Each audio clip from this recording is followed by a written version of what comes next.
Leyendo uno de los comentarios de este pasaje en particular, un autor traía a mi memoria una porción de un libro de C.S. Lewis.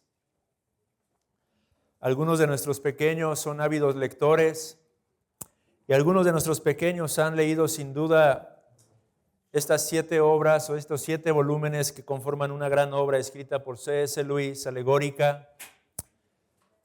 Una obra en la que este autor trató de transmitir algunos principios y conceptos cristianos. Y en el último volumen, conocido como La Última Batalla, o titulado La Última Batalla, hay una parte en particular que podemos traer a colación a manera de introducción del texto que tenemos delante nuestro de las Sagradas Escrituras. Hay un evento en particular en el que se encuentran unos enanos, quienes en un principio habían sido encerrados en una especie de establo. Una vez que llega el personaje principal, aquel imponente león, él comienza a cambiar todo el escenario. De estar encerrados en aquel oscuro establo, se comienza a poner todo un paisaje hermoso, bello, los campos, el cielo, las aguas. Y eventualmente le ofrece un gran banquete a esos enanos. Manjares deliciosos, suculentos. Lo triste y lo lamentable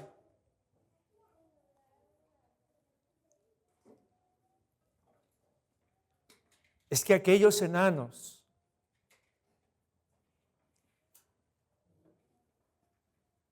no pueden apreciar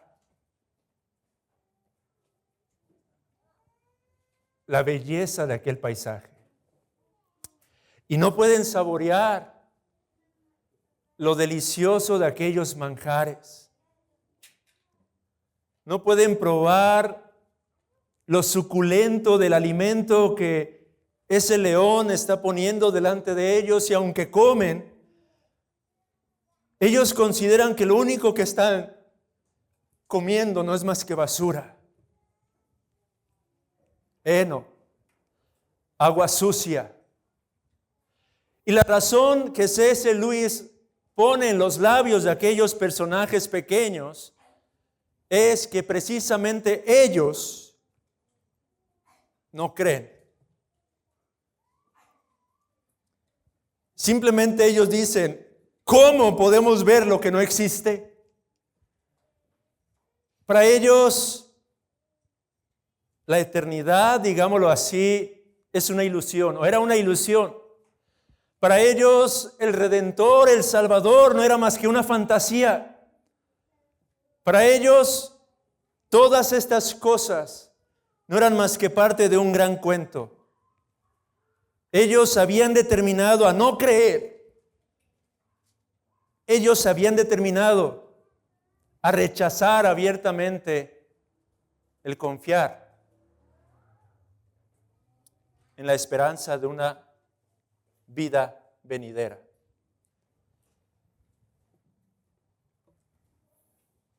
Tristemente,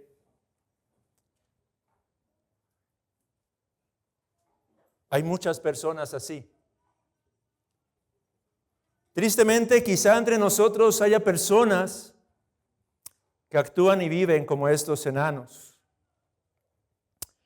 Tristemente, el Señor, a través de su palabra, a través de la historia de la redención, nos ha revelado, nos ha mostrado cosas grandes y ocultas, pero que muchos hombres, mujeres, aún niños y niñas se rehúsan a creer que existen. La palabra nos ha hablado acerca de un Redentor, de un Salvador, de una salvación, de una verdadera y bendita esperanza, y nos la presenta una y otra vez a través del contenido de este precioso libro. Sin embargo, muchas personas rehúsan creer y por lo tanto son incapaces de saborear, de probar, de gustar que el Señor es bueno, de gustar que hay una bendición.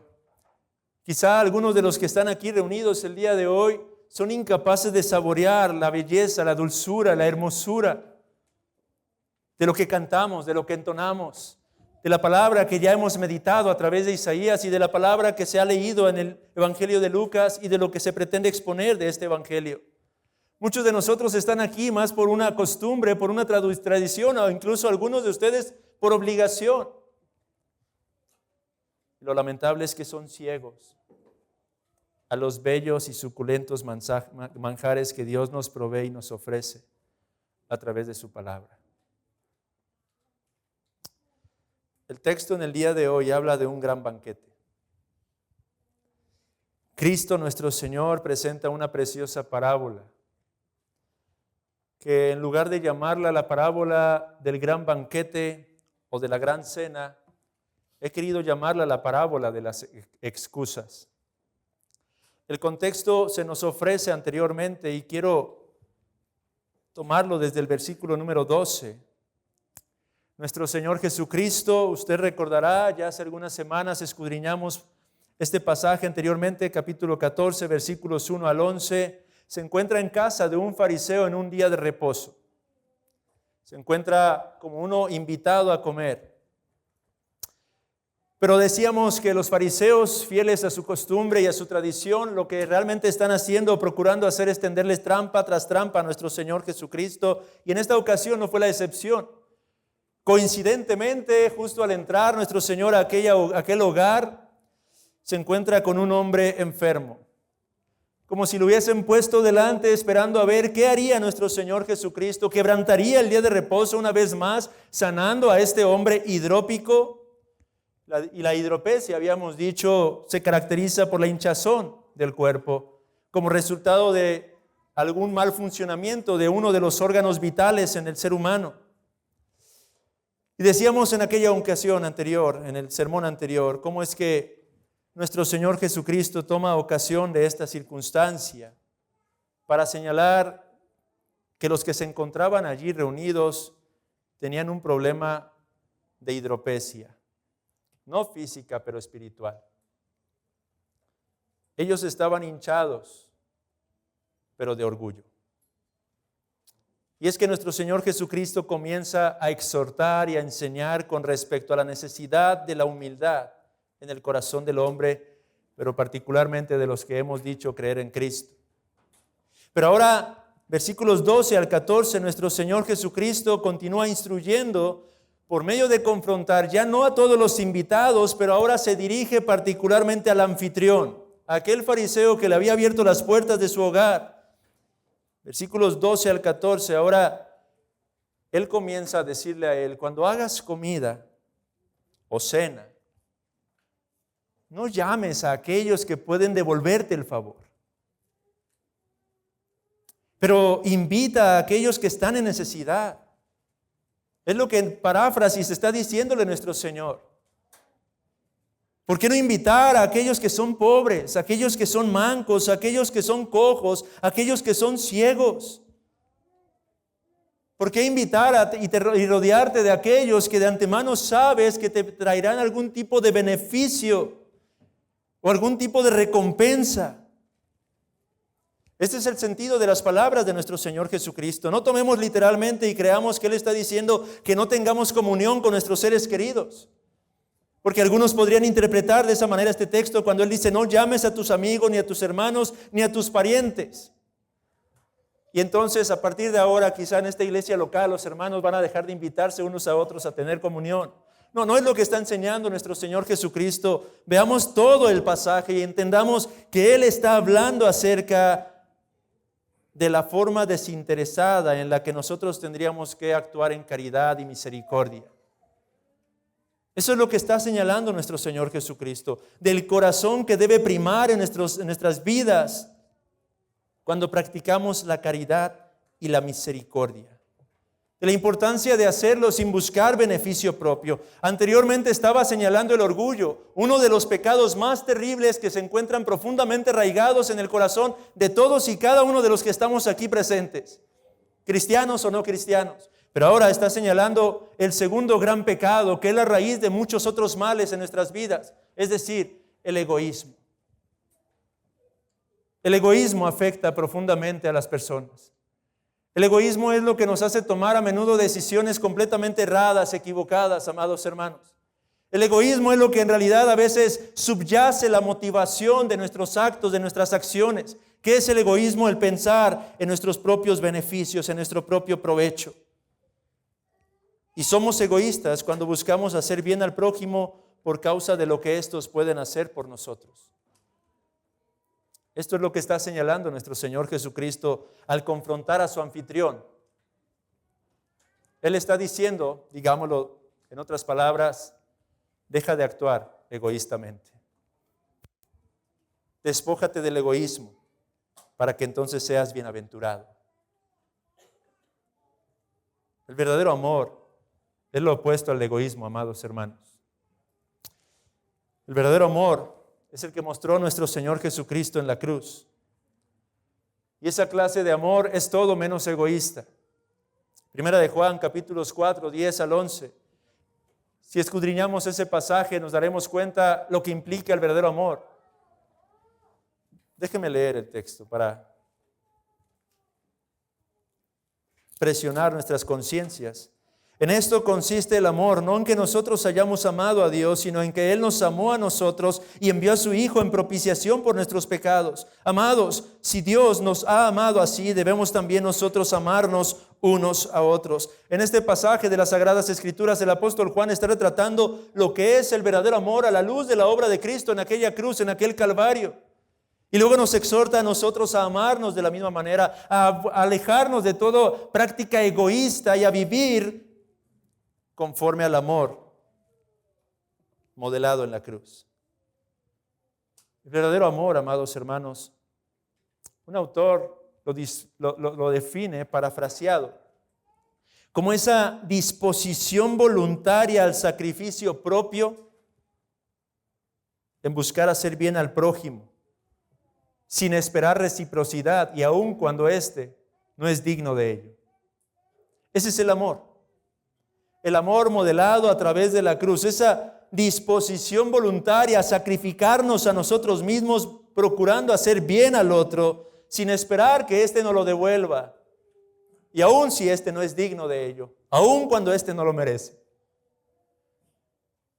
Ese es el amor que Cristo mostró para con pecadores como nosotros, hermanos.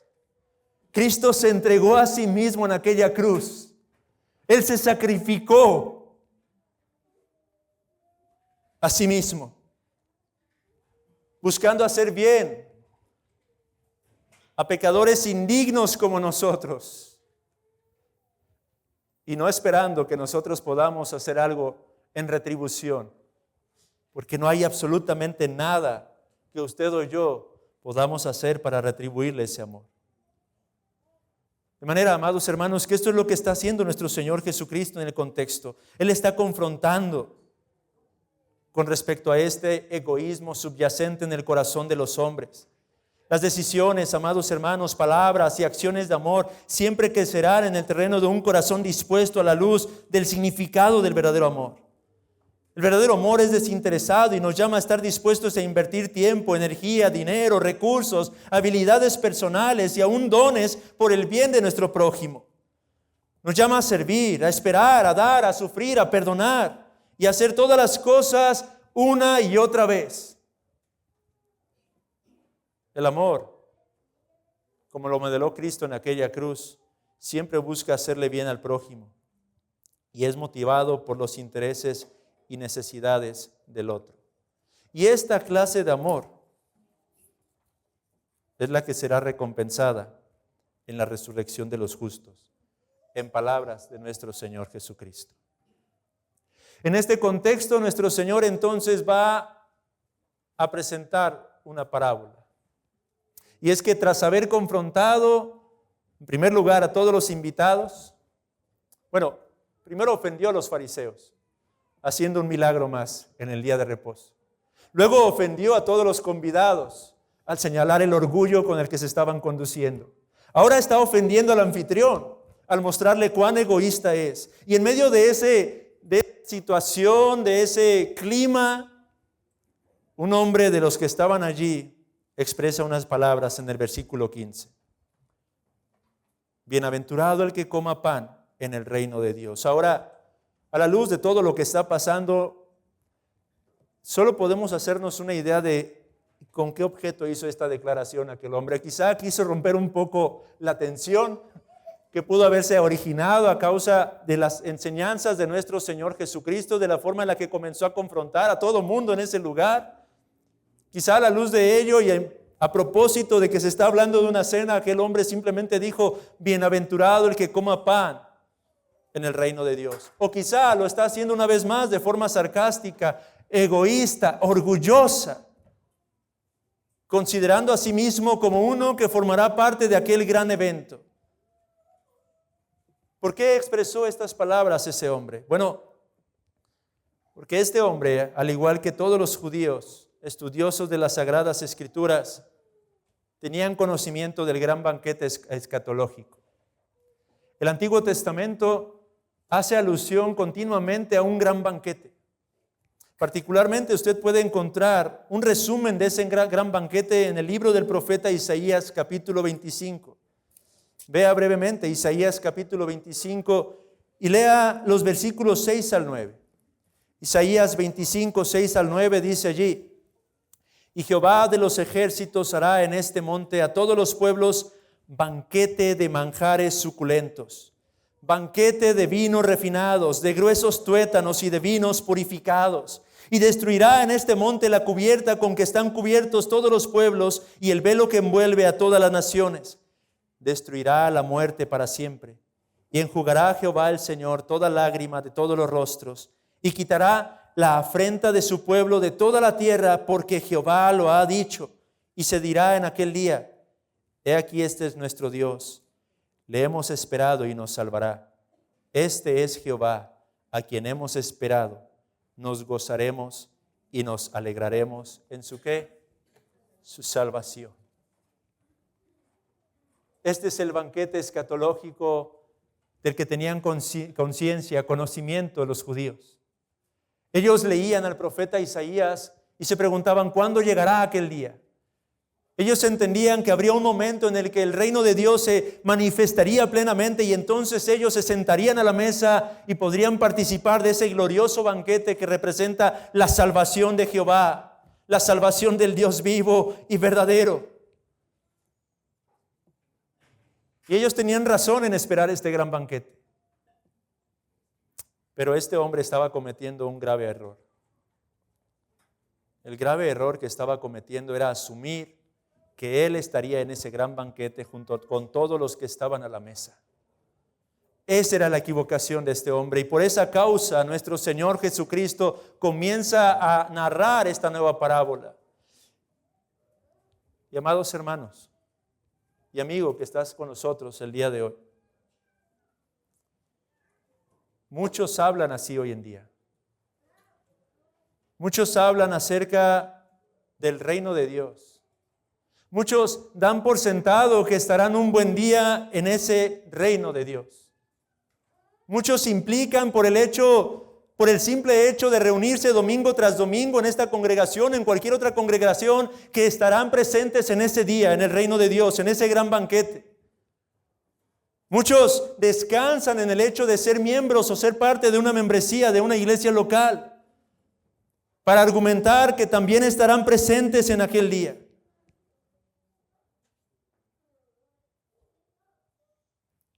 Déjeme preguntarle a usted, ¿usted ha dado por sentado que estará presente en ese gran banquete? Y si sí, ¿por qué causa? ¿Por qué cree usted que en aquel día usted estará sentado a la mesa del Dios que es santo, santo, santo?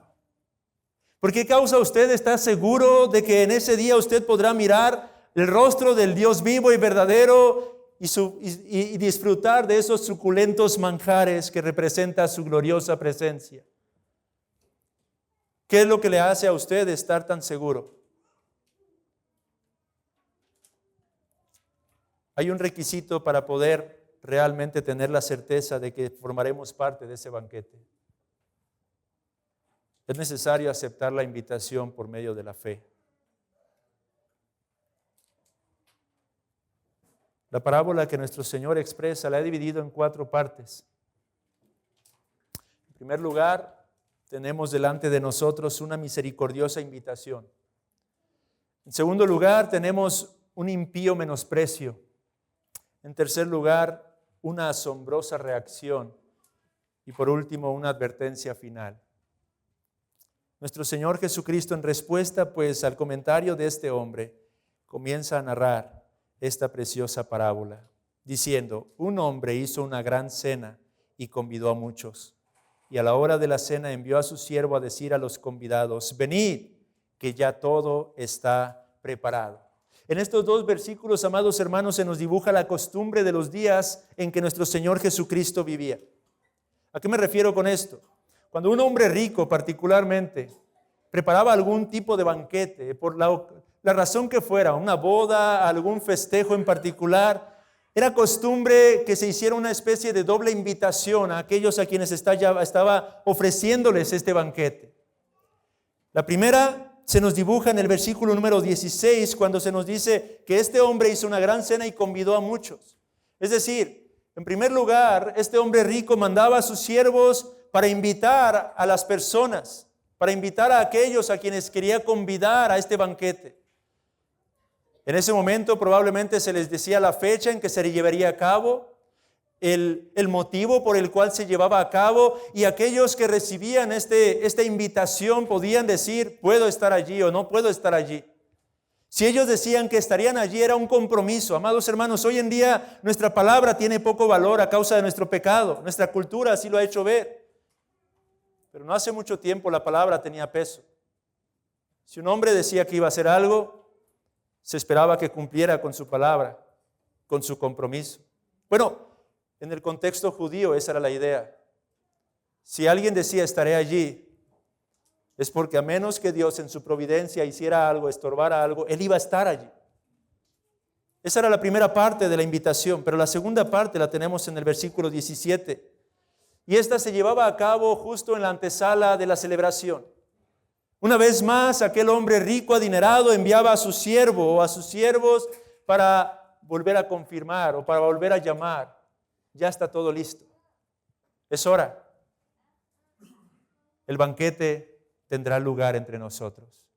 Y entonces en esa segunda llamada, digámoslo así, lo único que se esperaba es que los invitados acudieran, tal como lo habían dicho en la primera ocasión. No había lugar en esos momentos para rechazar la invitación, a menos una vez más que providencialmente hubieran sido estorbados. Y esto es lo que se está diciendo aquí. Son las 2 llamadas, versículos 16, 17, y al final de la segunda llamada se dice: ya todo está preparado. Amados hermanos, esta parábola está haciendo alusión al Evangelio. Esta parábola está haciendo alusión a la obra de nuestro Señor Jesucristo.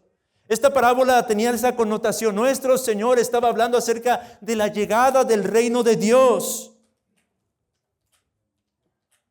Cristo estaba diciendo de la misma manera: todo está preparado. Perdón por medio de la cruz se ofrecería a todo pecador. Vida a través de la tumba vacía. El Padre estaba listo.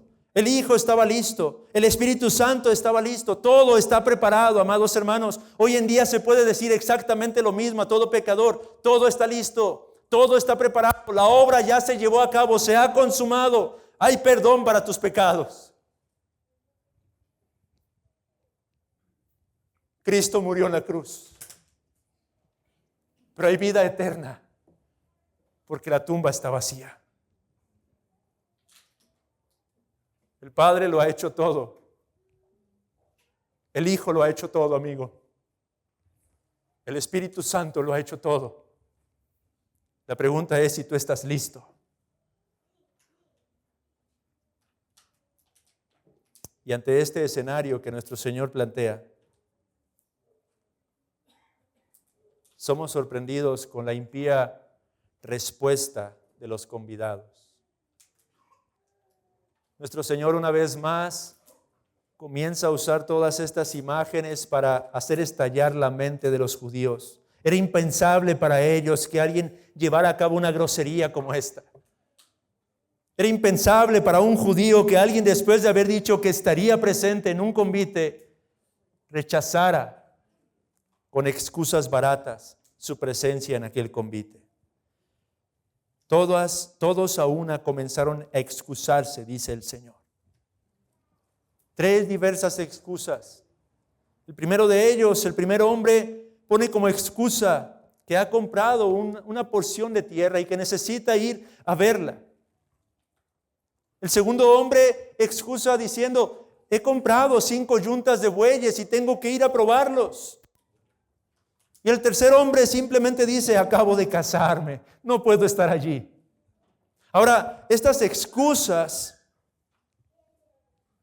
tienen un tipo de connotación escritural.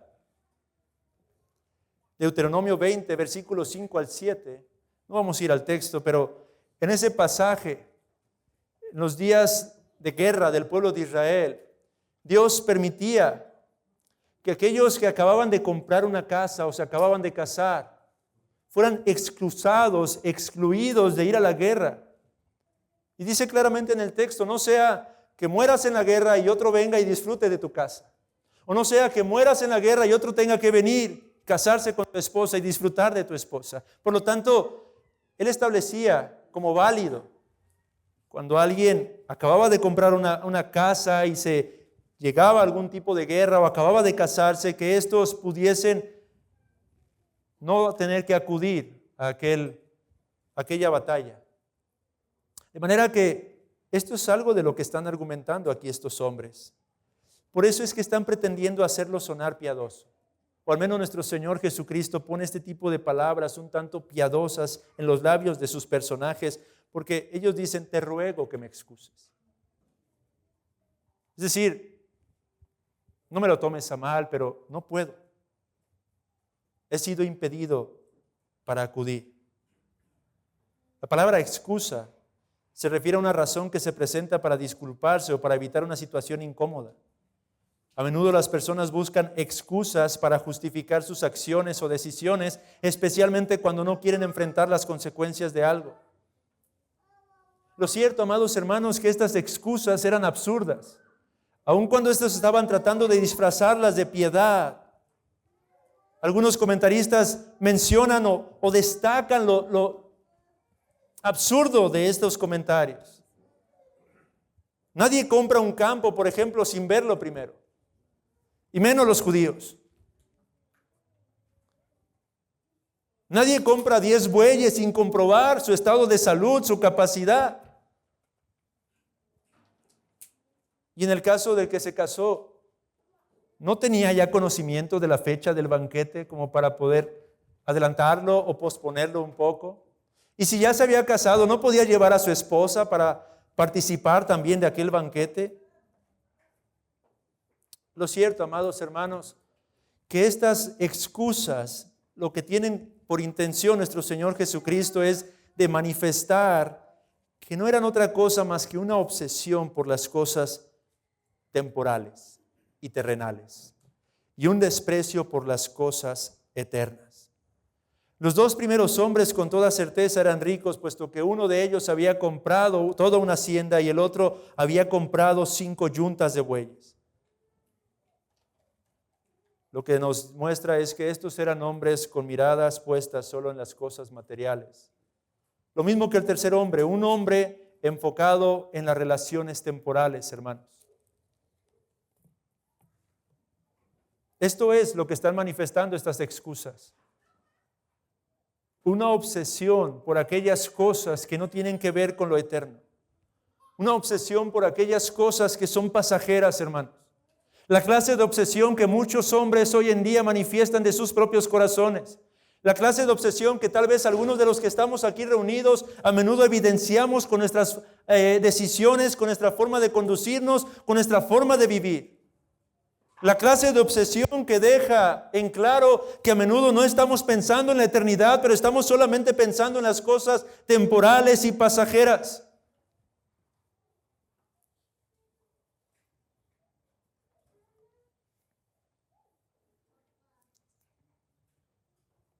Lo cierto es que estas excusas representaban un insulto intencional para con el anfitrión. Un desdén. Y culturalmente, leía algunos comentarios, podía incluso representar una especie de declaración de guerra.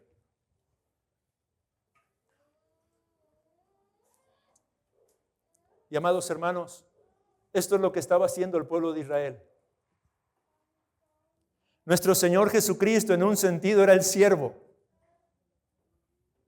que venía de parte del Padre para recordar o para traer la segunda invitación. La primera invitación había sido hecha a través de los escritos del Antiguo Testamento. Dios había anunciado de antemano que vendría la salvación a través del Mesías. Dios había anunciado una y otra vez al pueblo que la esperanza estaría en el unigénito de Dios. Pero aquí el siervo diciéndoles: el reino de Dios ya está entre vosotros, el tiempo se ha cumplido, arrepentíos, creed en el Evangelio. Pero aquí están estos hombres despreciando al Señor y despreciando al siervo del Señor. Aquí estaban estos hombres en este convite, en la casa de este fariseo, despreciando y menospreciando la invitación de nuestro Señor Jesucristo. Ellos estaban contemplando ya una probada de la llegada del reino de Dios a través de estos preciosos milagros, a través de estas gloriosas obras que nuestro Señor estaba llevando a cabo. Pero cada uno de ellos estaban encontrando algún tipo de excusa para rechazar, argumentando cierto tipo de piedad, que no asistirían a ese banquete. Oh, amados hermanos, lo triste es que algunos hoy en día hacen exactamente lo mismo. Y no me refiero a aquellos que rechazan abiertamente la palabra de Dios. Hay muchos que lo hacen, tristemente. Hay personas con las que nos encontramos en las calles cuando estamos predicando el Evangelio que rechazan abiertamente, que rehúsan siquiera considerar las Sagradas Escrituras y toda la evidencia que ésta nos proporciona con respecto a nuestra verdadera necesidad y la esperanza que tenemos en Cristo Jesús.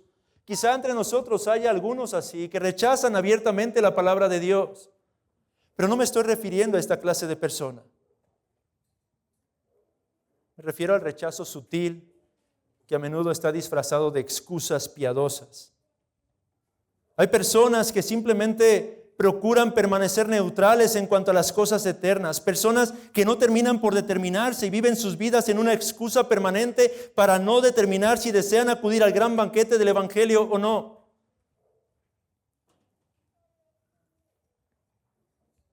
Personas que han escuchado de las cosas de la vida espiritual desde su niñez quizá, desde su infancia, pero que nunca han llegado a una conclusión en sus propias mentes sobre si se trata de algo real o una mera fantasía. Oh amigo, define el día de hoy. Define en tu corazón si lo que estamos leyendo aquí es real o no. Algunos nunca llegan a determinar o a querer determinar si las Escrituras son realmente la palabra de Dios o el invento de hombres. O si la historia acerca de nuestro Señor Jesucristo es verdadera historia o son solo fábulas, mitos, leyendas. Hay muchos que nunca se han resuelto a buscar y a dedicarse seriamente a la salvación. Muchos se engañan a sí mismos haciéndose creer que podrían llegar a obtener la salvación, aunque en la práctica no la buscan con la debida seriedad. Muchos se preocupan más por los asuntos del mundo que por la salvación eterna de sus almas. Se despierten y se duermen todos los días simplemente afanados y pensando en las cosas materiales. Cosas que no necesariamente son ilícitas: trabajo, estudio, proyectos, negocios. Pero cuando esto es todo lo que domina nuestros pensamientos, nuestras mentes, estamos viviendo como estos hombres, obsesionados por el aquí y el ahora, omitiendo por completo la realidad de la eternidad de nuestras almas.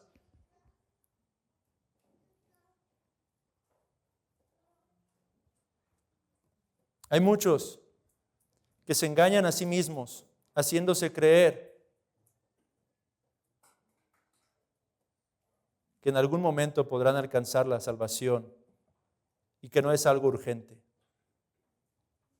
Otros continúan viviendo una vida religiosa sin llegar a determinar plenamente el abrazar la fe en Cristo Jesús. Amados hermanos y amigos, hay solo dos posibilidades que Dios ofrece a todo hombre. Una es este mundo con los placeres y beneficios del pecado, a los que sigue la miseria eterna. La otra es el cielo y la gloria eterna, con una vida de abnegación y una búsqueda sincera de guardar la palabra del Señor. Algunos aquí entre nosotros quizá no han podido llegar a una decisión en cuanto a estas cosas. Algunos quizá entre nosotros desearían tener el cielo, pero este mundo también. Algunos desearían tener la salvación al tiempo del placer del pecado. Pero a la luz de estas dos cosas que Dios ofrece, terminarán sin tener ninguno de los dos. Amado amigo, Dios ofrece el cielo solamente a través de la abnegación, es decir, de negarte a ti mismo y de asumir las dificultades que encontraremos en el camino. Con tristeza, hay muchos que aunque desean el cielo, no lo desean bajo estas condiciones.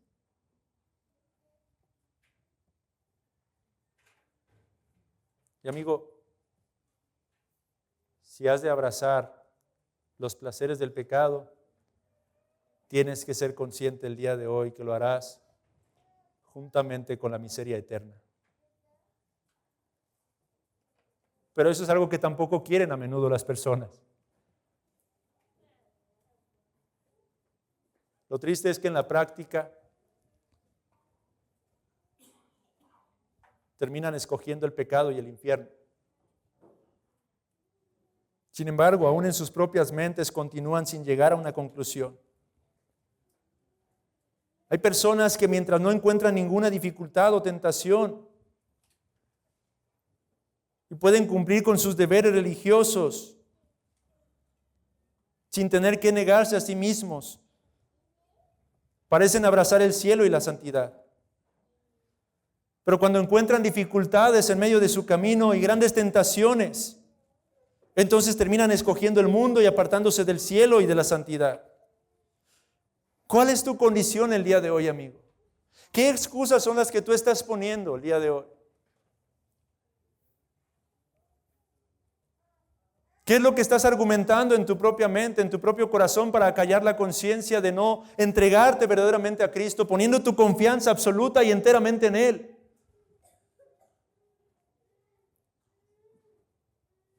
Deja ya esa indecisión, porque en última instancia esta te arrastrará a la condenación y perdición eterna de tu alma, lo creas o no lo creas. Y es que, ¿qué negocio puede ser más importante que asegurar la vida eterna de tu propia alma? ¿Qué hacienda, podríamos contestarle a este primer personaje, puede ser más importante que asegurar la salvación? Hay una posesión más preciada por excelencia y esa es tu alma, amigo.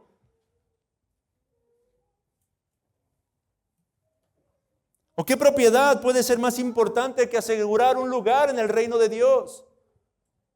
Puedes amontonar aquí casa sobre casa, terrenos, autos, prestigio. Amado amigo, asegura un lugar en el reino de los cielos. ¿O qué relación podría ser más valiosa que la relación con el Dios Trino?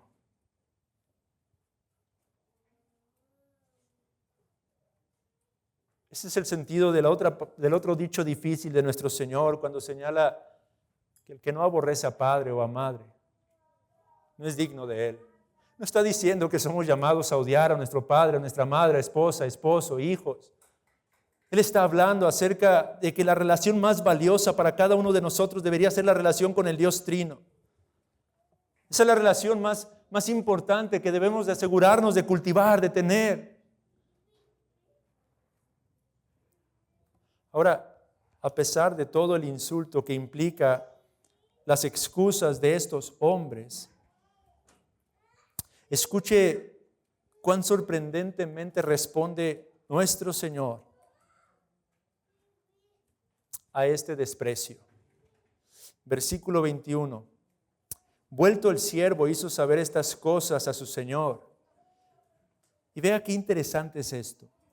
Entonces, enojado, el padre de familia dijo a su siervo, la reacción que cualquiera de nosotros podría esperar es lo que primero se menciona en el pasaje. Ante este desdén, ante este desprecio, ante esta especie de declaración de guerra de parte de los convidados, el amo, el Señor, tiene derecho a estar molesto en un sentido. Tendría derecho a estar enojado y se nos dice que de hecho estaba enojado. Pero sorprendentemente ese no es el énfasis de la reacción del Señor. El énfasis está en lo que ahora proclama. Porque Él comienza a decir a su siervo, da una instrucción. Bueno, pues ve pronto por las plazas y las calles de la ciudad y trae acá a los pobres, los mancos, los cojos y los ciegos. La asombrosa reacción que queremos destacar en esta parábola es la misericordia, la abundante misericordia que Dios revela, que Dios muestra a través de este pasaje de las Sagradas Escrituras. El Dios santo, santo, santo, ante este desprecio de parte de aquellos que habían sido convidados inicialmente, decide manifestar y extender su gracia, su amor, su perdón, su misericordia hacia con aquellos que eran considerados indignos. Y nuestro Señor Jesucristo comienza a aplicar la enseñanza para sí mismo de lo que Él estaba exhortando a hacer originalmente al anfitrión. Porque se nos dice claramente que son los pobres, que son los mancos, los cojos, los ciegos, los que ahora son llamados a venir a aquel gran banquete. Él está diciendo que salgan hacia aquellas personas que en aquel entonces eran considerados ceremonialmente inmundos y por lo tanto rechazados pecaminosamente por los fariseos. Otra vez nuestro Señor está sacudiendo la conciencia de aquellos hombres que se encontraban congregados.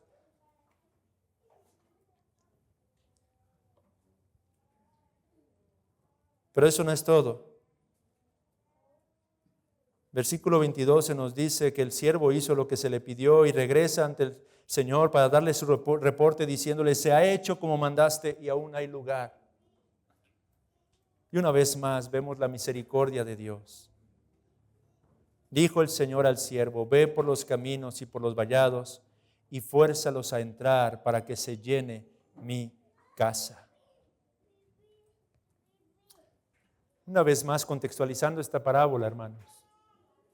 He aquí nuestro Señor Jesucristo, llamando a los que originalmente habían sido invitados, al pueblo de Israel. He aquí el pueblo de Israel menospreciando impíamente la invitación de Dios. Pero ahora nuestro Señor Jesucristo está predicando las buenas nuevas a aquellos que culturalmente eran menospreciados en esos días. Él ha estado sanando leprosos, hermanos. Él ha estado haciendo andar a los paralíticos. Él ha estado perdonando a las adúlteras. Él ha estado llevando a cabo una obra de misericordia, invitando y llamando a aquellos que eran menospreciados en su contexto. Ellos son los que están recibiendo la invitación al gran banquete. Ellos están respondiendo positiva y adecuadamente al llamado de Dios a través de Cristo.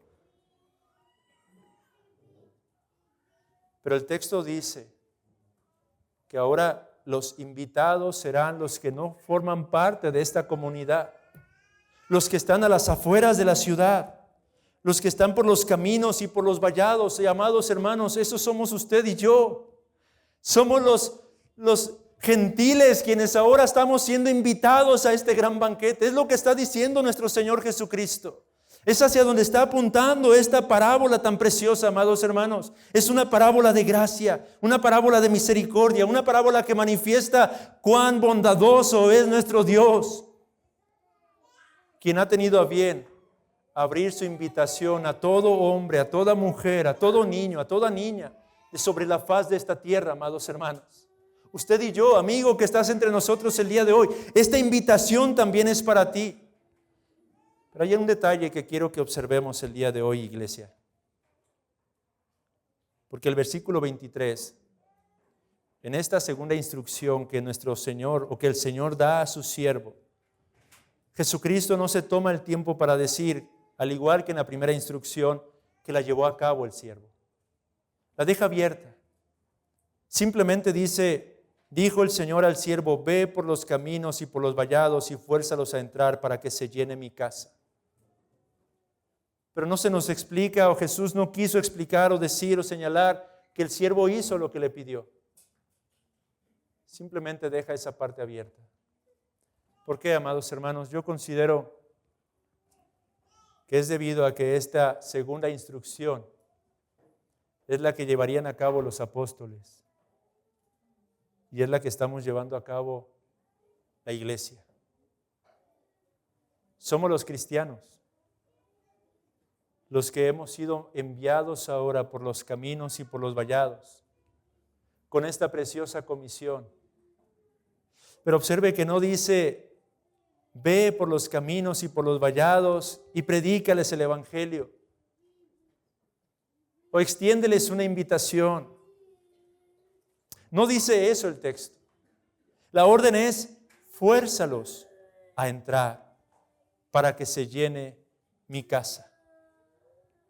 Y esa palabra, fuérzalos, hermanos, es apropiada para nosotros, para que nosotros hoy podamos atesorarla en nuestros propios corazones. Tiene un sentido de obligar a alguien con un sentido de urgencia.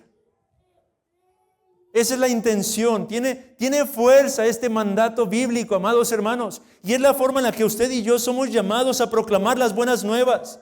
Hay un banquete que está preparado, que ya ha sido preparado. Hay un banquete al que el Señor Jesucristo llama a todos los hombres para que formen parte de este. Y usted y yo somos privilegiados al ser los embajadores. Somos llamados a forzar a las personas a entrar. Y por forzar no estamos hablando de torcer el brazo de las multitudes y obligarlos a creer en Cristo. Por forzar no estamos hablando de persuadir a las personas a hacer una oración, la oración del pecador. Repite esta oración conmigo. ¿La has repetido? ¿Fuiste sincero? Eres salvo. Eso no es lo que significa forzar. Somos llamados a persuadir en el poder del Espíritu Santo a las multitudes de su pecado. Somos llamados a exhortar a las personas, haciéndoles ver lo importante de las cosas eternas. Amigo, por eso es que he insistido en ti en este día. Porque este texto ha puesto una carga particular en mi corazón para este día. Soy llamado a persuadirte el día de hoy. Y he de persuadirte haciéndote consciente de la realidad de las cosas eternas, amigo. Ahora estás aquí sentado, escuchando, tu corazón late, pero quizá hoy mismo, en la noche, mañana, en unos días más, tú tengas que partir de este mundo. ¿Eres consciente de la realidad de las cosas eternas? ¿Eres consciente de la existencia de un infierno? ¿Eres consciente de la existencia de tu propia alma? ¿Eres consciente de los pecados que has cometido contra un Dios justo, santo?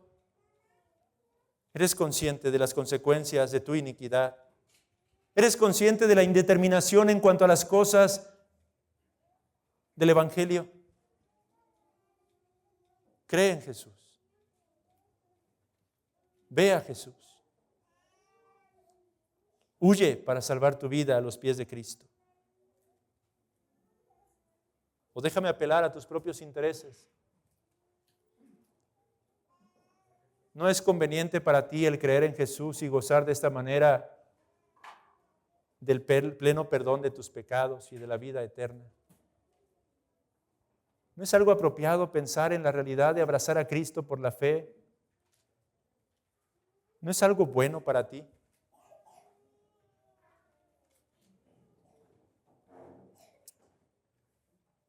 Mira el amor de Dios en Cristo, amigo.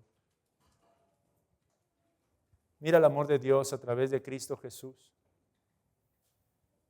Considera el día de hoy ver a Cristo, tal como es revelado en las Sagradas Escrituras. Considera ver el carácter de Dios a través del carácter de Cristo. Considera que el Señor asegura que hay lugar Considera que es el Señor mismo quien envía a los creyentes, a los predicadores, a persuadir a los pecadores para que vengan a su banquete. Considera cuán bondadoso y misericordioso es este Dios, que ha preparado absolutamente todo para que tú simplemente digas, quiero. Estas son las palabras que nuestro Señor Jesucristo le manifestó al leproso. Aquel leproso estaba dubitativo con respecto a la bondad de nuestro Salvador. Señor, yo sé que tú eres poderoso para salvar y tienes toda autoridad, pero yo no sé si tú quieres limpiarme. Oh, Cristo simplemente dijo, quiero. Pecador, quizá tú estás dudando porque no sabes si el Señor querrá aceptarte. Quizá estás titubeando porque no sabes si el Señor en su bondad te recibirá en su banquete. Pero Jesús, que no cambia, Él dice, quiero. Él nos llama, nos ha mandado a nosotros a llamar a los pobres, a los mancos, a los ciegos. Y por esto estamos hablando en un sentido espiritual. ¿Eres acaso pobre y te piensas o te dices a ti mismo, oh Señor, yo no tengo absolutamente nada con qué recomendarme ante la presencia de un Dios que es santo? Yo no tengo tantas buenas obras como para que pueda ser recibido. Bueno, una vez más, Él nos manda a llamar a los que son pobres. En Isaías exhorta, venid y comprad sin dinero y sin precio. La salvación es un regalo que Dios ofrece. Este banquete no tiene costo, amigo. Lo tuvo, pero fue completamente pagado por nuestro Señor Jesucristo. Por eso es que se te llama a ti a venir. ¿Eres pobre? Bueno, no tienes absolutamente ninguna obra. Ese es el requisito para que puedas formar parte de este banquete. Se llama a los mancos, a los cojos, aún a los ciegos. Quizá tú en estos momentos puedas decirme, es que no soy capaz de ver eso que estás expresando. No importa. Tú acude a Cristo. Él te dará la vista. Tú cree, corre a Él. No importa si tienes que venir a gatas palpando en el suelo, pero acude a Él. Y una vez que estés en su presencia, verás cómo Él te hace ver. Una vez que puedas palpar su gracia, su misericordia, una vez que puedas palpar su amor, verás cómo hará resplandecer su luz y podrás contemplar lo que hasta el día de hoy había sido incapaz de mirar. Ahora que si nada de esto funciona, déjeme concluir como concluye nuestro propio Señor Jesucristo su parábola, con una advertencia final. Porque os digo que ninguno de aquellos hombres que fueron convidados gustará mi cena. Amigo, viene el día cuando será apagada la voz de todo ministro del Evangelio, al menos para ti. No porque los ministros dejemos de predicar o porque el cristiano deje de predicar, Dios nos libre de caer en tan grande pecado, pero porque tu oído estará congelado en la muerte por los siglos de los siglos. Ya no habrá más amenazas ni advertencias para ti. Será entonces más bien el momento del cumplimiento de tales amenazas, de no aceptar esta invitación aquí y ahora. Quedarás fuera de aquel gran banquete. De no aceptar esa preciosa invitación que el Señor hoy ofrece, tendrás que asumir las consecuencias. Y amigo, quizá esto suena duro, pero es la forma en la que nuestro Señor Jesucristo terminó su parábola. Él habló de esperanza, Él habló de gracia, Él habló de su buena disposición y buena voluntad para con los pecadores, pero concluye con esta solemne y terrible advertencia. Porque os digo que ninguno de aquellos hombres que fueron convidados gustará mi cena. Y yo creo que aquí el Señor se está apropiando de la parábola ahora, porque se trata de su banquete, se trata de su cena, se trata de su celebración, donde Él es el anfitrión, donde Él es la causa, donde Él es el gozo, donde Él es la plenitud. Él lo es absolutamente todo, amado hermano. En eso consiste su banquete. Él es el banquete mismo, amado. Él es el deleite del alma del cristiano. Juan capítulo 6 dijo: yo soy el pan que descendió del cielo. Y Él dijo que es necesario comer su carne y beber su sangre. Y cuando dijo estas cosas, es porque Él estaba enfatizando que Él es el único que puede dar satisfacción, plenitud, saciedad al alma de todo hombre sobre la faz de esta tierra. Por lo tanto, amigo, acude a Cristo el día de hoy.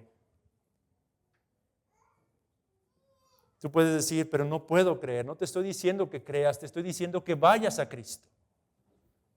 Cuando estés en su presencia, creerás. Ve a Cristo.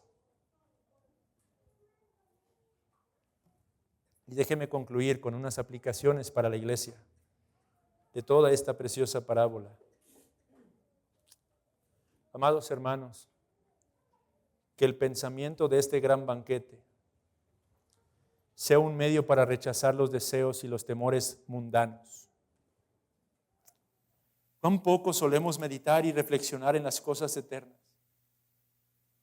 Me pregunto si a menudo no estamos usted y yo viviendo obsesionados por las cosas materiales, como manifiesta el corazón de estos hombres que usa nuestro Señor Jesucristo en su ilustración. Quiero preguntarle a usted el día de hoy, ¿hace cuánto que usted no ha experimentado gozo al escuchar la predicación de la palabra? ¿Hace cuánto que usted no se ha deleitado al leer la palabra, al orar en la presencia del Señor? Y pregúntese a usted mismo si no es por causa de que de pronto ha olvidado, ha dejado de considerar las realidades eternas. No solo eso,